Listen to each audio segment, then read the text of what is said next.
everybody and welcome to my channel. My name is Irene. I am an Italian language tutor, and throughout the period that I've been teaching, I noticed that even though in my mind the Italian pronunciation is extremely easy, foreigners do tend to not really know what they're getting into when they first start. So here we are.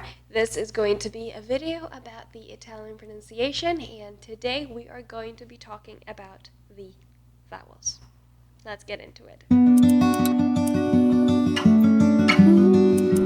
Before I start though, let me know that you appreciate these videos by leaving a like, commenting down below. If you have any questions and any ideas on videos that you would like me to make, and I will be more than happy to reply and to consider your ideas. I think I've gotten some very good tips from you guys, and even though there's not many of us, I really appreciate you giving me inputs and asking me for things to talk about. Anyway, leave a like, comment down below, subscribe if you're new, and let's get straight into the good stuff. The Italian vowels are quite easy. There's only 5 of them, and only 2 of them have multiple pronunciations. The difference is not big, but it's slight, and it can actually make a difference in terms of meaning. The 5 vowels are written like this and pronounced like this: a, e, I, o, u. So as you can see, the sounds of Italian vowels are very static. They do not slip and slide like the English vowels do. A lot of my students who are native English speakers tend to say words like university, that in Italian is pronounced università, as università. And that is because in English, the letter U is a vowel that starts with a sound and slides into another one. It's actually a phonetical phenomenon.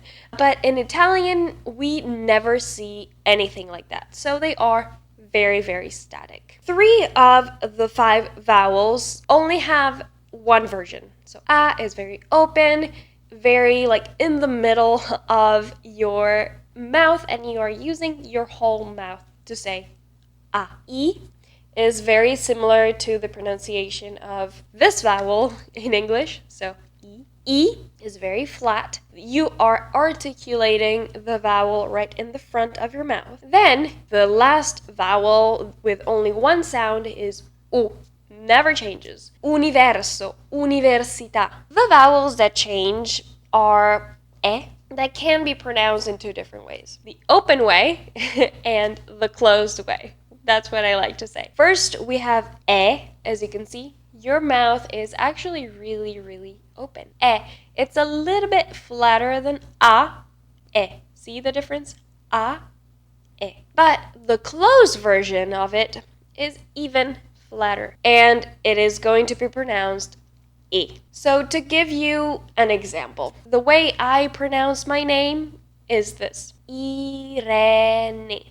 I, very flat. Re, a little bit more open. Ne, I, a.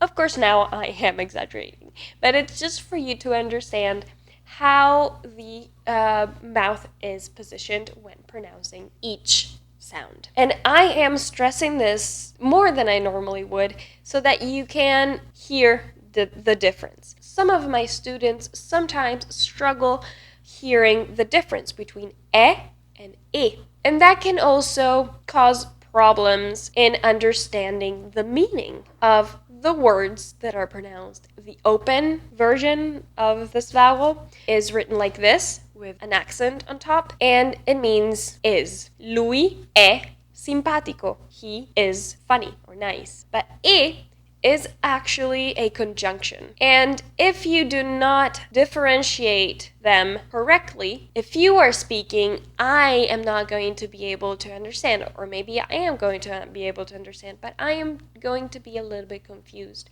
And if you don't know the difference, when I speak, I as an Italian native speaker, you will probably be confused. But to give you an example of E as a conjunction, I could say simpatico e dolce, funny and sweet. To use them both in one single sentence, we could say lui è simpatico e dolce. Do you understand the difference? Of course, each word is it's like an individual. They're all different, and I can't really tell you exactly when you are going to be using the open version or the closed version. It also depends on the dialect or the Italian variant and accent that the Italian speaker you're talking to actually uses. So, for example, the word for church.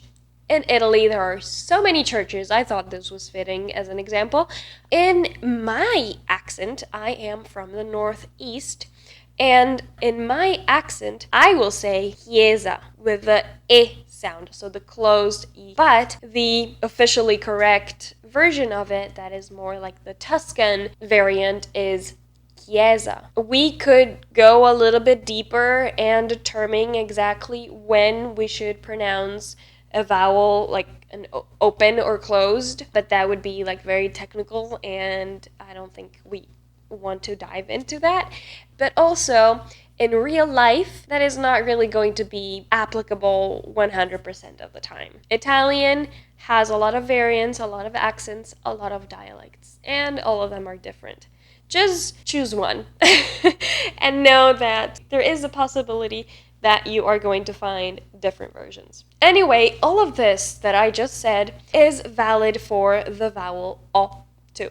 The vowel O can be open, like O, or closed, like O. And these two are different in sound, and they can also represent words that are very different in meaning. O, the open version of it, is a verb. Io ho un gatto. I have a cat. It is also spelled with an H in front, but we never pronounce the H, really. While the closed version is a connector. I think we talked about it in the last video or so. O actually means or. So if I asked you, hai un cane o un gatto? Do you have a dog or a cat? You can hear the difference, hopefully. It's not hai un cane o un gatto, because in that case, that would mean you have a dog, I have a cat. So, as you can see, the differences between the two are sometimes important. Most of the time, though, if you're going to be lucky enough, it's not going to be a huge deal when it comes to communication because, as I said, many different variants of Italian have many different versions of their words. One little thing that I would like to add is this.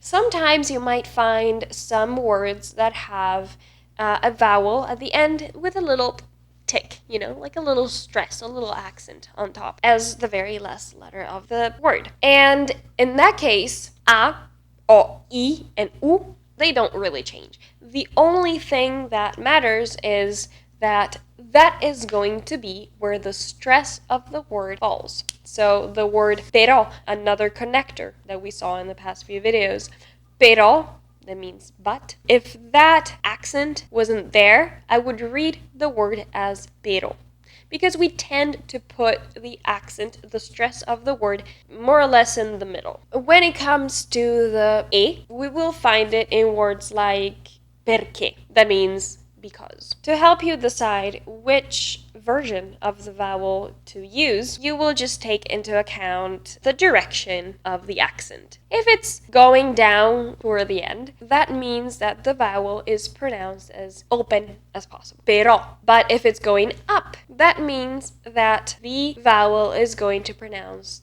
closed. Perché. So here we are. A, e, I, o, u. Can you see how all of the sounds that I just made for you have a different position in the mouth? And also the lips show it very, very clearly. Alright, I think this is all we need to know when it comes to the Italian vowels. If you found this video useful at all, leave a like, metti mi piace, comment down below, and subscribe if you're new, iscriviti.